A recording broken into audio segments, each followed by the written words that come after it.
guys!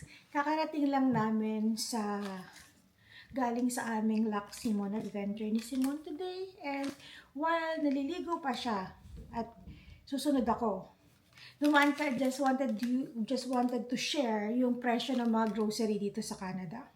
Kasi dumaan kami kanina sa Walmart para bumili ng quick na kakainin kasi wala kaming luto for today.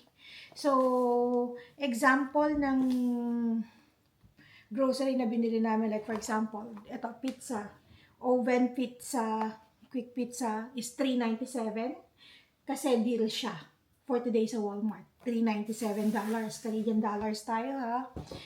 So, meron ding medley ng vegetables, like broccoli, carrots, corn, and peas. So, that is ito ay $1.43. Actually, I think deal din siya. Hindi. 3.97. So, almost $4.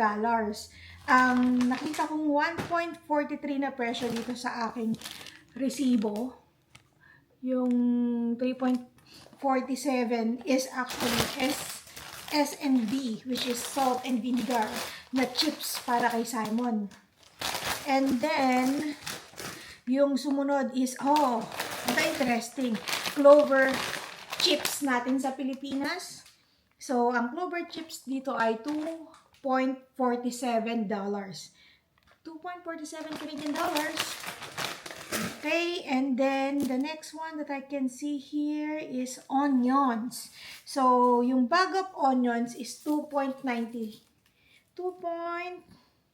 naguduling na ako. 2.94. So, 1, 2, 3, 4, 5, 6, 7. 2, 4. Yeah, 7 pieces ng onion. So, what white onion yung binili namin is 2.94.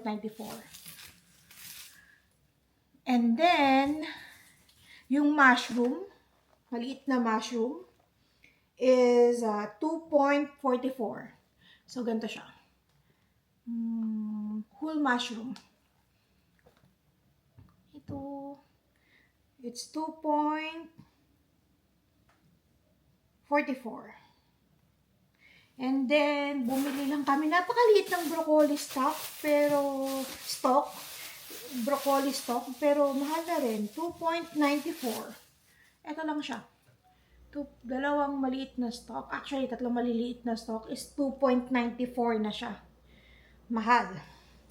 Mahal ngayon. I don't know why.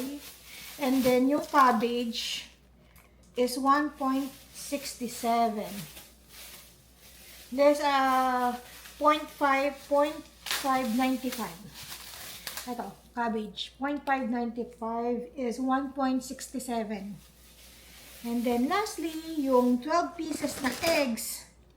12 pieces eggs, pero large size siya, is 3.93.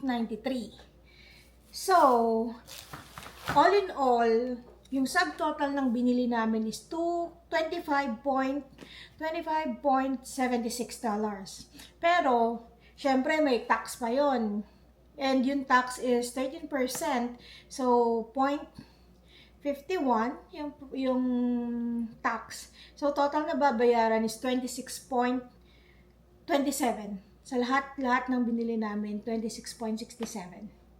Ayun.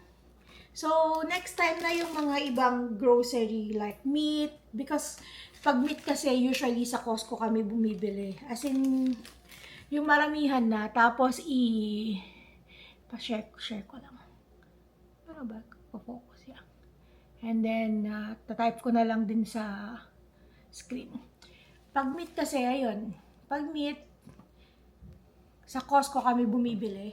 And then, ang gagawin namin is, i-ready ko na yun, i-divide ko na lang siya sa mga meal prep namin. Meal na kakainin namin for specific for day. Usually, like for example, for chicken, usually marami siya mabibili. Like, 8 pieces sa isang lutuan, like lunch and dinner. 8 pieces na chicken legs. So, that is for one day, divide ko na yun. So, pag bumili ka sa Costco, mga 3 set ng ganun yung mabubuo mo. Yes, that's all for today. And then, I'll get back you for some more Canadian grocery prices. Bye-bye!